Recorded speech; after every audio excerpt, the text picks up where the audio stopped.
இன்னொரு விளையாட்டு வச்சுருக்காங்க, பொண்டாட்டியை தூக்கிட்டு ஓடுறது. அது விளையாட்டு வைக்கலாம், புருஷன் பொண்டாட்டியை தேர்ந்தெடுத்து வைக்கணும். புருஷன் ஒல்லியாக இருந்து பொண்டாட்டி ஒரு 1/2 டன் இருந்துச்சுன்னா சேர்த்தேன் ஒரே போய் எல்லைக்கோட்டை தொட்டிட்டு வந்துடுவாங்க. அவன் நகட்டிக்கிட்டு இருப்பேன் காலை, அடியே கொஞ்சம் காலை தூக்கடி தூக்கடி தூக்கி. இதை பார்த்துட்டு எங்கள் ஊரில் விளையாட்டு போட்டி வச்சான். பொண்டாட்டியை தூக்கிட்டு ஓடுறது கிடையாது, அது நான் தான் யோசித்தேன். பக்கத்து ஊரில் பொண்டாட்டியை தூக்கிட்டு ஓடுற விளையாட்டு போட்டி வச்சாங்க. நம்ம அப்படி கிடையாது. பொண்டாட்டி 1 கிலோமீட்டருக்கு அங்கிட்டு நிற்கும், அவன் இங்கேருந்து ஓடணும்டே. அப்படி தான் ஒருத்தன் ஓடி பெரிய பிரச்சனை ஆகி போச்சு.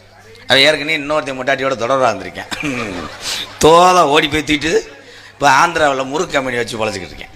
அவன் புரிஞ்சு என்னை செருப்பிட்டு அடிச்சுக்கிட்டேன். விளையாட்டு போய் இதில் இன்னொரு விளையாட்டு போட்டி இருக்கேன், தண்ணி நிரப்புறது. என்னத்தான் தண்ணி நிரப்புனாலும் 1 வருஷம் ஆகும். அந்த தண்ணியை